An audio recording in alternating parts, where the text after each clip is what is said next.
One thing's very clear that, I mean, the Northern Ireland action was withdrawn very quickly by the European Commission, and quite rightly. And it's very important for people in Europe to understand, and for people here to understand, the reason why Britain is so far ahead on the vaccines being rolled out here is not just because AstraZeneca obviously is a vaccine developed here in the UK, but we concluded our contracts faster than the European Commission. And so Britain too, by the way, had delays in the supply of our vaccine. We were anticipating more AstraZeneca vaccine faster, but it's just that since we concluded our contracts quite rightly, and all kudos to those that did this, we're 10 to 12 weeks ahead of Europe. Now, these problems in the end will get resolved by mid-March. There should be large amounts of vaccine flowing into Europe, and in the second quarter of the year, there'll be even larger volumes. But this has all arisen, and it's important we realise this because it's a lesson for the future. This has arisen because policymakers the world over thought at the beginning of this crisis that they would have the following type of rhythm with 3 phases. First phase, you lock down and you control the spread of the virus. Second phase, you contain and control it as you wait for the vaccine. Third phase, you keep those containment measures and then you vaccinate over the course of 2021. What's basically happened with the new strains, much more transmissible, is that second phase has collapsed. And so countries are now faced with a situation of mass lockdown or mass vaccination. Therefore, the urgency for vaccine has become all the greater. You know, you make the point that the UK is ahead of the EU on the vaccine rollout because we were quicker in signing those contracts. You, of course, were a very vocal supporter of remaining in the EU, but for many, this would demonstrate exactly why they think Brexit is a good thing, because we can be more nimble, we can have less bureaucracy outside of Europe. Yeah, of course, we could have done this inside Europe as well. There was no obligation on us to join the European purchasing arrangements. And of course, at the time we made our arrangements, we were still, the transition period for Europe hadn't come to an end. But you know, I'm well aware people will make that point. And in any event, I can't believe there will be a situation in the future where any major developed country is going to subcontract its purchasing for vaccine. And therefore, I think what is important now, I mean, obviously, as I say, I think in the next few weeks, as AstraZeneca ramps up its production for Europe, and remember, its production for the UK is coming predominantly from UK plants specifically contracted for the UK market. But that problem will resolve itself over the next few weeks. The really critical thing we've got to ask now is how we make preparations for the future. Because here is the lesson that we have now learned. This mutation of the virus can happen at any point in time. These mutations may require, possibly this strain we have here in the UK, it's almost certainly covered by existing vaccine. The South Africa strain we're not so sure of. But in the future, you may get a strain of the virus that's not covered by existing vaccines, and therefore you're going to have to make new ones. And the question we've got to ask ourselves now is, what are the preparations we need to put in place so that the time between finding out you've got a new strain, developing a vaccine to deal with it, producing it and distributing it is vastly shortened, so that within a period literally of weeks, maybe maximum 3 months, you've got the surveillance in place to spot the new strain, you've got the research and development in place to be able to adjust your vaccine, you've then got the vaccines able to be produced at mass, at scale, hundreds and hundreds of millions or billions of doses, and then distributed. What we should learn from the last few months is that this virus will mutate, and we've therefore got to be much, much faster in how we deal with it. Some really big questions, of course, that you raised there about how we keep up to speed with the virus that has proven to be several steps ahead of us so far this year. Just very quickly, finally, on the EU, and before we move on to other things, because I do think, you know, you were saying that they obviously withdrew the triggering of Article 16 very quickly, which would have stopped exports to Northern Ireland. But at the same time, you were, of course, somebody who made Ireland central to your arguments for why we should stay in the EU. The European Union throughout have said how important it is to avoid the hard border on the island of Ireland, and yet just a couple of weeks after they sign the deal, they end up unilaterally creating one without even telling anybody. I appreciate they withdrew it, but it's pretty irresponsible, isn't it? Yeah, it was this very foolish thing to do. Unfortunately, they withdrew it very quickly. But no, look, it remains, I was someone who negotiated the Good Friday Agreement. It's brought peace to the island of Ireland, and it's absolutely vital we protect it. And that's why what the European Commission did was unacceptable. But as you say, unfortunately, they withdrew it very quickly. But, we're going to have to, this is going to be a very difficult few weeks, because for countries in Europe, and Germany has made its own arrangements to get vaccine, countries are going to be scrambling for vaccine in the developed world and indeed in the developing world, because, as I say, what's happened is the contain and control part of the crisis has really evaporated. But this will, it will eventually resolve itself, because AstraZeneca is ramping up production all the time. But all of these issues, in time, Sophie, they will resolve themselves for this phase of the crisis. That's why I think you've got to be, even now, looking at what is necessary to do for the future. Is there a point when we should think about giving away some of the vaccines that we have to other countries? Well, that's only going to happen if we've got a surplus of vaccine. Now, we, like most developed countries, have ordered more vaccine than we will probably use. But this is a decision that's got to be taken once we see our own programme rolling out. And I'm sure there will be, by the way, for all of the developed world, because America, for example, has got massively more vaccine ordered than it's ever going to use. There will come a point, I'm sure, when the developed world will want to make sure, if they have surplus to their own requirements, they'll want to share this with the developing world. And indeed, one of the things I've been involved in with my institute in the last couple of weeks is making sure, for example, we can get vaccines fast to frontline health workers in Africa. And Africa itself has been ramping up its forward purchasing of vaccine, because with this new strain that's developed in Africa, centered in South Africa, case levels are going up in Africa in a way they didn't in the first wave of this disease. So you're going to, all of these questions are going to get debated and resolved. I come back to my point, though. Right now, and Britain's got the leadership of the G7, so it's in a great position to take leadership of this issue. But right now, we've got to be looking at how we make sure we detect these new strains far faster, how we're developing the right backbone of the technology for new vaccines to deal with any other possible pathogens, how we're going to be able to shorten radically any of the trials for these new vaccines that we may need, and how we can then manufacture them at scale. It's never been more important, of course, for people to have confidence in taking the vaccine.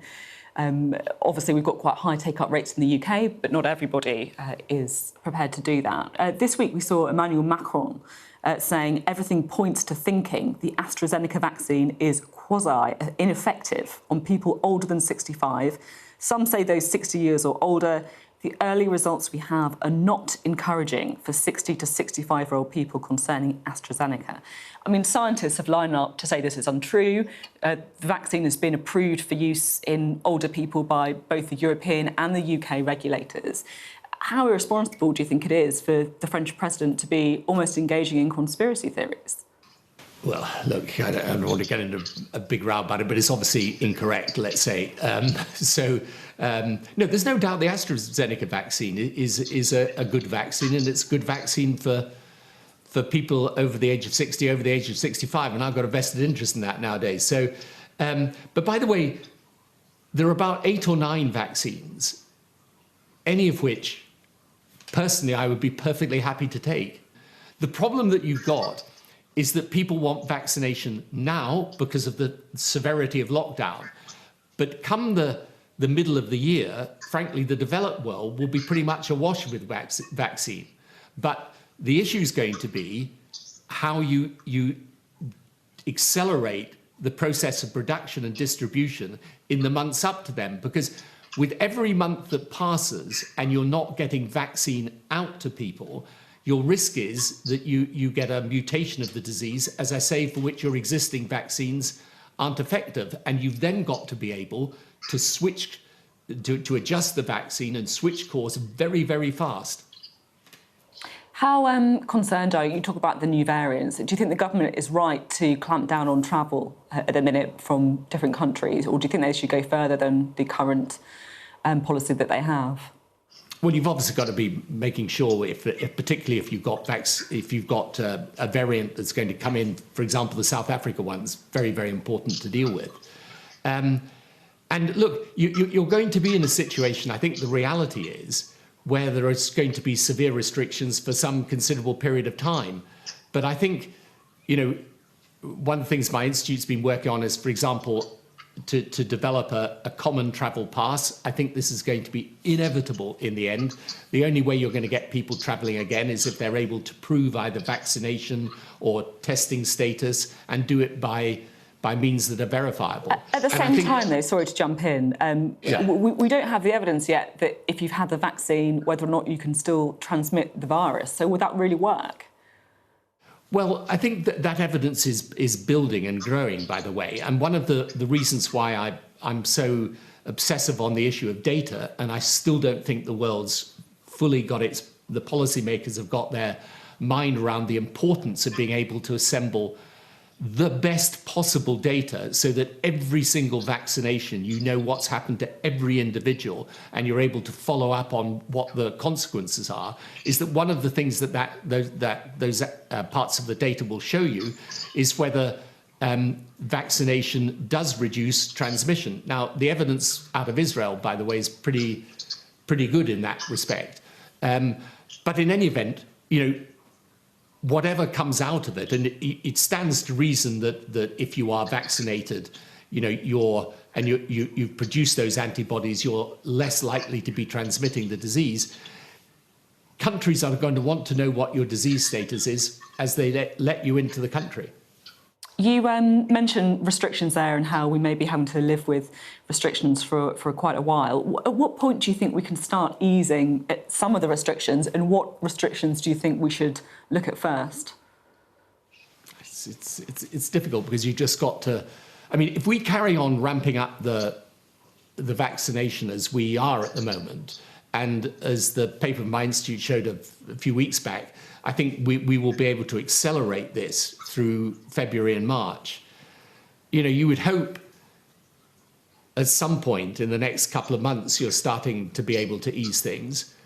I do think there's a very strong case for vaccinating teachers in order to get the schools back. I mean, I know there are arguments on both sides of that, but I would need a very compelling argument not to think it was a good idea to do that. And obviously, as you start, and I think there's some evidence growing of this even here, as you start to vaccinate, the disease levels will come down. So do you think that teachers, for example, should get a vaccine before the over 60s, over 50s? If you decided you wanted to vaccinate all the teachers, you could do it in a very short space of time. And yes, I know you would delay it somewhat, but you could probably get that done in a couple of days. And the point is that, I mean, I know there are arguments on the other side, and obviously, speaking as someone who's in that age category, of course I want the vaccine as soon as possible. But I think, on the other hand, it's so important to get the children back into school. So you'd give up your vaccine for a teacher, would you then? I would. Well, I'm suggesting I would push back. It's only a very, if it's 500,000 people, it's 2 days of vaccination.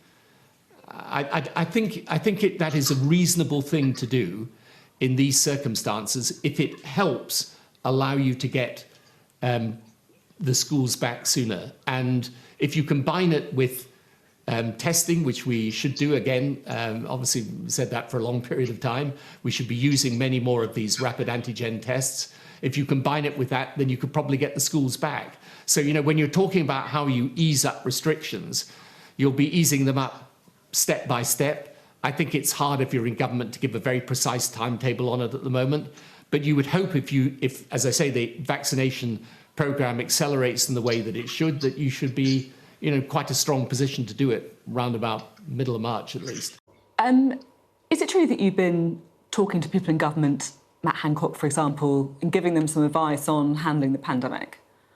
Yeah, first of all, the stories that appear about this are nothing to do with me, and I don't put them there. Yes, of course, I speak to people in government, and the work that my institute does is trying, not to be critical of government, because, as I always say to people, this is the biggest challenge governments the world over have ever faced, certainly in living memory of a logistics nature. So I'm not critical of the government, but where we can propose things that we think are helpful, like, for example, relying on the single dose, we'll do it, because you might as well, everyone can play a part if they can in trying to get us through this thing quicker. But I don't talk about the conversations I have with government ministers, and I have them on a private basis. It's interesting you say how you don't want to be critical of the government, that they're in this very unique position trying to handle the pandemic. I mean, some people have made the criticism recently of Keir Starmer that he's calling for things when they're inevitable, or criticising the government with the benefit of hindsight. Do you think that he needs to be a bit more constructive to avoid being seen to be playing politics, I guess, in a pandemic? Look, I think he's actually played it pretty well, I mean, it's difficult for him, isn't it? Because it's a national crisis. The government is the government, and it's going to be taking the decisions it takes. You can obviously be critical to a degree, but I think he's been pretty constructive all the way through, and he's tried to suggest things that are helpful. I mean, it's a hard position to be in as leader of the opposition in these circumstances, and I think he's played it about right.